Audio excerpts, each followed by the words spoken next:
Hi ಸ್ನೇಹಿತರೆ, ಎಲ್ಲರಿಗೂ ನಮಸ್ಕಾರ. ನೋಡಿ, ಗೃಹಲಕ್ಷ್ಮಿ ಯೋಜನೆಯ ಪ್ರತಿಯೊಂದು ಫಲಾನುಭವಿಗಳಿಗೆ ಸರ್ಕಾರದಿಂದ ಭರ್ಜರಿ ಗುಡ್ಡಿಸ್ನ ಕೊಟ್ಟಿದ್ದು, ನಿಮ್ಮ ಬ್ಯಾಂಕ್ ಖಾತೆಗೆ 6,000 ಗೃಹಲಕ್ಷ್ಮಿ ಹಣನ ಸರ್ಕಾರ ಜಮಾ ಮಾಡ್ತಾ ಇದೆ. ಹೌದು ಸ್ನೇಹಿತರೆ, ಈ ಹಿಂದೆ ಸಂಕ್ರಾಂತಿ ಹಬ್ಬದಂದು 6,000 ಹಣನ ಸರ್ಕಾರ ಜಮಾ ಮಾಡಿತ್ತು. ಸುಮಾರು 30 ಲಕ್ಷಕ್ಕಿಂತ ಅಧಿಕ ಫಲಾನುಭವಿಗಳಿಗೆ ಈ ಒಂದು ಹಣ ಜಮಾ ಆಗಿದ್ದು, ನಿಮ್ಮ ಬ್ಯಾಂಕ್ ಖಾತೆಗೂ ಕೂಡ ನಾಳೆ ಭಾನುವಾರ ಜನವರಿ 18ರಿಂದ ಕರ್ನಾಟಕದ 24 ಜಿಲ್ಲೆಗಳ ಪ್ರತಿಯೊಂದು ಫಲಾನುಭವಿಗಳಿಗೆ ಈ 6,000 ಹಣ ಜಮಾ ಆಗ್ತಾ ಇದೆ. ಅದೇ ರೀತಿ ರೇಷನ್ ಕಾರ್ಡ್ದಾರರಿಗೂ ಕೂಡ ಸರ್ಕಾರದಿಂದ ಭರ್ಜರಿ ಗುಡ್ಡಿಸ್ನ ಕೊಟ್ಟಿದ್ದು, ನಿಮ್ಮ ಒಂದು ಕಾರ್ಡಿಗೆ 1,000 ಹಣನ ಸರ್ಕಾರ ಜಮಾ ಮಾಡ್ತಾರೆ ಅಂತ ಒಂದು ಮಾಹಿತಿ ಕೂಡ ಬರ್ತಾ ಇದೆ. ಹೇಗೆ ಪ್ರತಿಯೊಬ್ಬರಿಗೂ 1,000 ಹಣ ಸಿಗುತ್ತೆ ಮತ್ತು ಗೃಹಲಕ್ಷ್ಮಿ 6,000 ಹಣ ಯಾವ ಜಿಲ್ಲೆಗಳಿಗೆ ಬರುತ್ತೆ ಅಂತ ನಾನು ನಿಮಗೆ ತಿಳಿಸ್ಕೊಡ್ತಾ ಇದ್ದೀನಿ. ಅದಕ್ಕಿಂತ ಮೊದಲು ನೀವೇನಾದ್ರೂ ಇದೇ ಮೊದಲ ಬಾರಿ ನನ್ನ ವಿಡಿಯೋ ನೋಡ್ತಾ ಇದ್ರು, ಇನ್ನೂ ಕೂಡ ನನ್ನ ಚಾನಲ್ನ ಸಬ್ಸ್ಕ್ರೈಬ್ ಆಗಿಲ್ಲ ಅಂದರೆ ದಯವಿಟ್ಟು ಪ್ರತಿಯೊಬ್ಬರು ಚಾನಲ್ನ ಸಬ್ಸ್ಕ್ರೈಬ್ ಮಾಡ್ಕೊಳ್ಳಿ, ಹಾಗೆ ವಿಡಿಯೋಗೆ ಒಂದು ಲೈಕ್ನ ಕೊಡಿ. ಹೌದು ವೀಕ್ಷಕರೇ, ಈ ಹಿಂದೆ ಸರ್ಕಾರ ಗೃಹಲಕ್ಷ್ಮಿ ಯೋಜನೆಯ ಪ್ರತಿಯೊಂದು ಫಲಾನುಭವಿಗಳಿಗೆ ಸಂಕ್ರಾಂತಿ ಹಬ್ಬದ ಸಮಯದಲ್ಲಿ 6,000 ಹಣನ ಜಮಾ ಮಾಡಿತ್ತು.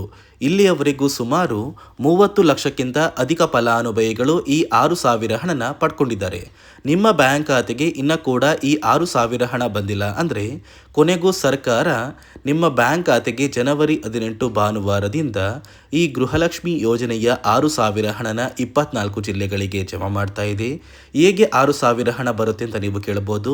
ನೋಡಿ, ಅಕ್ಟೋಬರ್ ತಿಂಗಳ 25ನೇ ಕಂತು, ನವೆಂಬರ್ ತಿಂಗಳ 26ನೇ ಕಂತು ಹಾಗೂ ಡಿಸೆಂಬರ್ ತಿಂಗಳ 27ನೇ ಕಂತು, ಒಟ್ಟು 3 ತಿಂಗಳ 6,000 ಹಣನ ಸರ್ಕಾರ ಜಮಾ ಮಾಡ್ತಾ ಇದ್ದಾರೆ. ಕಳೆದ 3 ತಿಂಗಳಿಂದ ಸರ್ಕಾರ ಹಣನ ಜಮಾ ಮಾಡ್ತಾ ಇರಲಿಲ್ಲ.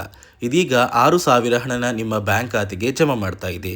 ಅದೇ ರೀತಿ ರೇಷನ್ ಕಾರ್ಡ್ ಹೊಂದಿರುವ ಪ್ರತಿಯೊಂದು ಕಾರ್ಡ್ದಾರರಿಗೂ ಕೂಡ ಸರ್ಕಾರದಿಂದ ಉಚಿತ ಅಕ್ಕಿ ಜೊತೆಗೆ ನಿಮ್ಮ ಒಂದು ರೇಷನ್ ಕಾರ್ಡ್ಗೆ 1,000 ಹಣ ಬರುತ್ತೆ ಅಂತ ಸಾಕಷ್ಟು ಕಡೆ ಒಂದು ಮಾಹಿತಿ ಬರ್ತಾ ಇದೆ. ಹಾಗಾದರೆ ಫಲಾನುಭವಿಗಳಿಗೆ 1,000 ಹಣ ಬರೋದು ನಿಜನಾ ಅಂತ ನೀವು ಕೇಳ್ಬೋದು.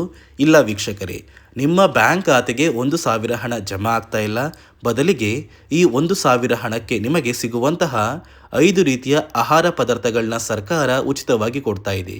ಅಡುಗೆ ಎಣ್ಣೆ, ತೊಗರಿಬೇಳೆ, ಸಕ್ಕರೆ, ಉಪ್ಪು ಮತ್ತು ರಾಗಿ, ಈ 5 ರೀತಿಯ ಆಹಾರ ಪದಾರ್ಥಗಳು ಇರುವಂತಹ ಇಂದಿರಾ ಕಿಟ್ನ ಸರ್ಕಾರ ಈ ಜನವರಿ ತಿಂಗಳಿಂದ ಪ್ರತಿಯೊಂದು ಕಾರ್ಡ್ದಾರರಿಗೆ ಕೊಡ್ತಾ ಇದೆ. ಆದಷ್ಟು ಬೇಗ ಪ್ರತಿಯೊಂದು ಕಾರ್ಡ್ದಾರರಿಗೆ ಸರ್ಕಾರದಿಂದ ಈ ಒಂದು ಕಿಟ್ ಸಿಗುತ್ತೆ. ಅದೇ ರೀತಿ ನೀವು ಗೃಹಲಕ್ಷ್ಮಿ ಯೋಜನೆಯ ಈ 3 ತಿಂಗಳ 6,000 ಹಣನ ಪಡಿಬೇಕು ಅಂದರೆ ಹಣಕಾಸು ಇಲಾಖೆ ಪ್ರತಿಯೊಂದು ಗೃಹಲಕ್ಷ್ಮಿ ಫಲಾನುಭವಿಗಳಿಗೆ 5 ಹೊಸ ನಿಯಮಗಳನ್ನ ಜಾರಿಗೆ ತಂದಿದ್ದು, ಒಂದು ವೇಳೆ ಈ ನಿಯಮಗಳನ್ನ ನೀವು ಪಾಲಿಸಿಲ್ಲ ಅಂದರೆ ನಿಮ್ಮ ಬ್ಯಾಂಕ್ ಖಾತೆಗೆ ಗೃಹಲಕ್ಷ್ಮಿ ಹಣ ಕ್ಯಾನ್ಸಲ್ ಆಗುತ್ತೆ.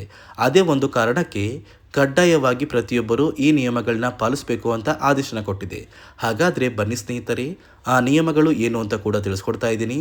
ಅದಕ್ಕಿಂತ ಮೊದಲು ನಾಳೆ ಭಾನುವಾರ ಜನವರಿ 18ರಂದು ಕರ್ನಾಟಕದ ಯಾವ 24 ಜಿಲ್ಲೆಗಳಿಗೆ 3 ತಿಂಗಳ ಗೃಹಲಕ್ಷ್ಮಿ ಯೋಜನೆಯ ಈ 6,000 ಹಣ ಜಮಾ ಆಗಲಿದೆ ಅಂದರೆ ಮೊದಲಿಗೆ ಚಾಮರಾಜನಗರ, ಚಿಕ್ಕಮಗಳೂರು, ದಕ್ಷಿಣ ಕನ್ನಡ, ಹಾಸನ, ಕೊಡಗು, ಮಂಡ್ಯ, ಮೈಸೂರು, ಉಡುಪಿ, ಬೆಂಗಳೂರು ನಗರ, ಬೆಂಗಳೂರು ಗ್ರಾಮಾಂತರ, ರಾಮನಗರ, ಚಿಕ್ಕಬಳ್ಳಾಪುರ, ಚಿತ್ರದುರ್ಗ, ದಾವಣಗೆರೆ, ಕೋಲಾರ, ಶಿವಮೊಗ್ಗ, ತುಮಕೂರು, ಬಳ್ಳಾರಿ, ಬೀದರ್, ಕಲಬುರಗಿ, ಕೊಪ್ಪಳ, ರಾಯಚೂರು, ಯಾದಗಿರಿ, ವಿಜಯನಗರ, ಬಾಗಲಕೋಟೆ, ಬೆಳಗಾವಿ, ವಿಜಯಪುರ, ಗದಗ, ಹಾವೇರಿ ಮತ್ತು ಉತ್ತರ ಕನ್ನಡ, ಈ ಜಿಲ್ಲೆಗಳ ಪ್ರತಿಯೊಂದು ಫಲಾನುಭವಿಗಳಿಗೆ ಸರ್ಕಾರದಿಂದ 3 ತಿಂಗಳ ಗೃಹಲಕ್ಷ್ಮಿ ಯೋಜನೆಯ 6,000 ಹಣನ ಜಮಾ ಮಾಡ್ತಾ ಇದ್ದು, ಯಾವ ರೀತಿಯ ಪೆಂಡಿಂಗ್ ಇರುವ ಹಣ ಬಾಕಿ ಇಲ್ಲ ಅಂದರೆ ಈ ಜನವರಿ ತಿಂಗಳ 25ರಷ್ಟರಲ್ಲಿ ಪ್ರತಿಯೊಂದು ಫಲಾನುಭವಿಗಳು ಈ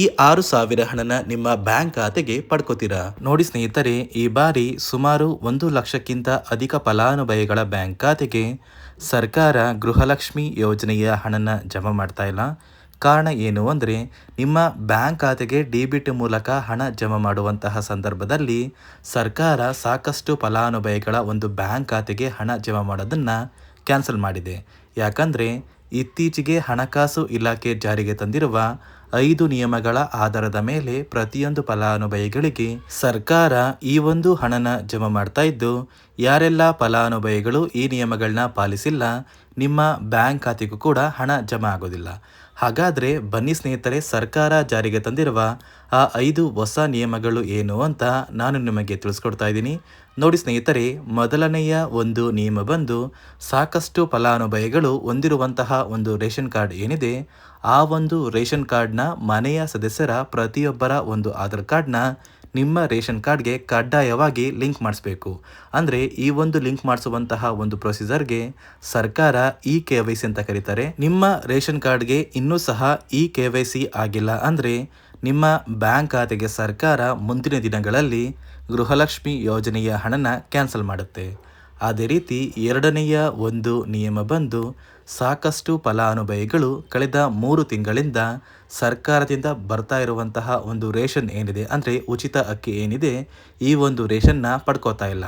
ಒಂದು ವೇಳೆ ಕಳೆದ 3 ತಿಂಗಳಿಂದ ನೀವು ರೇಷನ್ನ ಪಡ್ಕೊಂಡಿಲ್ಲ ಅಂದರೆ ಸರ್ಕಾರ ನಿಮ್ಮ ಬಳಿ ಇರುವಂತಹ ಒಂದು ರೇಷನ್ ಕಾರ್ಡ್ನ ಕ್ಯಾನ್ಸಲ್ ಮಾಡುತ್ತೆ. ನಿಮ್ಮ ರೇಷನ್ ಕಾರ್ಡ್ನ ಸರ್ಕಾರ ಕ್ಯಾನ್ಸಲ್ ಮಾಡಿದರೆ ನಿಮ್ಮ ಬ್ಯಾಂಕ್ ಖಾತೆಗೆ ಗೃಹಲಕ್ಷ್ಮಿ ಯೋಜನೆಯ ಹಣ ಇರ್ಬೋದು ಮತ್ತು ಸರ್ಕಾರದಿಂದ ಬರುವಂತಹ ಒಂದು ಸೌಲಭ್ಯಗಳನ್ನ ನೀವು ಕಳ್ಕೋಬೇಕಾಗುತ್ತೆ.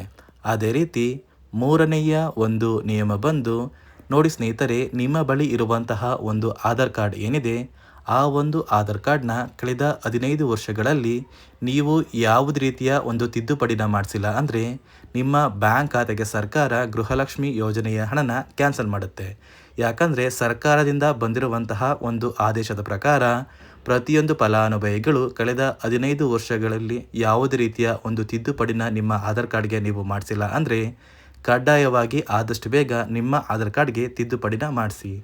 ಅದೇ ರೀತಿ ನಾಲ್ಕನೆಯ ಒಂದು ನಿಯಮ ಬಂದು ನಿಮ್ಮ ಕುಟುಂಬದ ಒಂದು ವಾರ್ಷಿಕ ಆದಾಯ 7 ಲಕ್ಷಕ್ಕಿಂತ ಕಡಿಮೆ ಇರಬೇಕು. ಒಂದು ವೇಳೆ ನಿಮ್ಮ ಕುಟುಂಬದ ವಾರ್ಷಿಕ ಆದಾಯ 7 ಲಕ್ಷಕ್ಕಿಂತ ಜಾಸ್ತಿ ಇದ್ದರೆ ನಿಮ್ಮ ಬ್ಯಾಂಕ್ ಖಾತೆಗೆ ಸರ್ಕಾರ ಗೃಹಲಕ್ಷ್ಮಿ ಯೋಜನೆಯ ಹಣನ ಕ್ಯಾನ್ಸಲ್ ಮಾಡುತ್ತೆ. ಅದೇ ರೀತಿ ಐದನೆಯ ಒಂದು ನಿಯಮ ಬಂದು ನಿಮ್ಮ ಕುಟುಂಬದ ಸದಸ್ಯರು ಅಥವಾ ಗೃಹಲಕ್ಷ್ಮಿ ಯೋಜನೆಯ ಫಲಾನುಭವಿಗಳು ಯಾರು ಕೂಡ ಸರ್ಕಾರಿ ನೌಕರರಾಗಿ ಕಾರ್ಯನಿರ್ವಹಿಸ್ತಾ ಇರಬಾರ್ದು. ಒಂದು ವೇಳೆ ನಿಮ್ಮ ಕುಟುಂಬದಲ್ಲಿ ಯಾರೇ ಆಗಿದ್ರೂ ಸರ್ಕಾರಿ ನೌಕರರಾಗಿ ಕಾರ್ಯನಿರ್ವಹಿಸ್ತಾ ಇದ್ದರೆ ನಿಮ್ಮ ಬ್ಯಾಂಕ್ ಖಾತೆಗೆ ಗೃಹಲಕ್ಷ್ಮಿ ಯೋಜನೆಯ ಹಣ ಕ್ಯಾನ್ಸಲ್ ಆಗುತ್ತೆ. ಈ 5 ನಿಯಮಗಳ ಆಧಾರದ ಮೇಲೆ ಪ್ರತಿಯೊಂದು ಫಲಾನುಭವಿಗಳಿಗೆ ಸರ್ಕಾರ ಹಣ ಜಮಾ ಮಾಡ್ತಾ ಇದೆ. ಒಂದು ವೇಳೆ ನೀವು ಈ 5 ನಿಯಮಗಳನ್ನ ಪಾಲಿಸಿಲ್ಲ ಅಂದರೆ ನೀವು ಕೂಡ ಗೃಹಲಕ್ಷ್ಮಿ ಯೋಜನೆಯ ಹಣದಿಂದ ವಂಚಿತರಾಗಬೇಕಾಗುತ್ತೆ. ನೋಡಿ ಸ್ನೇಹಿತರೆ, ನಾಳೆ ಭಾನುವಾರ ಜನವರಿ 18ರಂದು ಕರ್ನಾಟಕದ 24 ಜಿಲ್ಲೆಗಳ ಪ್ರತಿಯೊಂದು ಫಲಾನುಭವಿಗಳಿಗೆ ಗೃಹಲಕ್ಷ್ಮಿ ಯೋಜನೆಯ 3 ತಿಂಗಳ 6,000 ಹಣನ ಸರ್ಕಾರ ಜಮಾ ಮಾಡ್ತಾ ಇದೆ. ಇದರ ಜೊತೆಗೆ ರೇಷನ್ ಕಾರ್ಡ್ ದಾರರಿಗೂ ಕೂಡ ಉಚಿತವಾಗಿ ಸಿಗುವಂತಹ ಇಂದಿರಾ ಕಿಟ್ನ ಸರ್ಕಾರ ವಿತರಣೆ ಮಾಡ್ತಾ ಇದ್ದು ಪ್ರತಿಯೊಬ್ಬರಿಗೂ ಈ ಸೌಲಭ್ಯಗಳು ಸಿಗುತ್ತೆ ಅಂತ ಹೇಳ್ತಾ, ಇದಿಷ್ಟು ಸರ್ಕಾರದಿಂದ ಬಂದಿರುವಂತಹ ಒಂದು ಮಾಹಿತಿಯಾಗಿದೆ. ನಾನು ಕೊಟ್ಟಿರುವಂತಹ ಮಾಹಿತಿ ನಿಮಗೆ ಇಷ್ಟ ಆಗಿದ್ದಲ್ಲಿ ದಯವಿಟ್ಟು ಪ್ರತಿಯೊಬ್ಬರು ನನ್ನ ಚಾನಲ್ನ ಸಬ್ಸ್ಕ್ರೈಬ್ ಮಾಡ್ಕೊಳ್ಳಿ, ಹಾಗೆ ವಿಡಿಯೋಗೆ ಒಂದು ಲೈಕ್ನ ಕೊಡಿ.